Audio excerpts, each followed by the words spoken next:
and came out, his mouth ajar, his face flushed slightly, his eyes leaking isolated and unpunctual tears. He had reached an age where death no longer has a quality of ghastly surprise.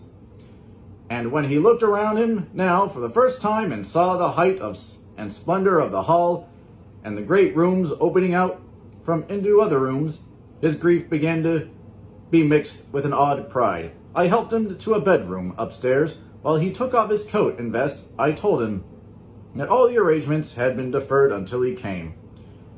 I didn't know what you'd want, Mr. Gatsby. Gats is my name. Mr. Gats. I thought you might want to take the body west. He shook his head. Jimmy always liked it better down east. He rose up to his position in the east.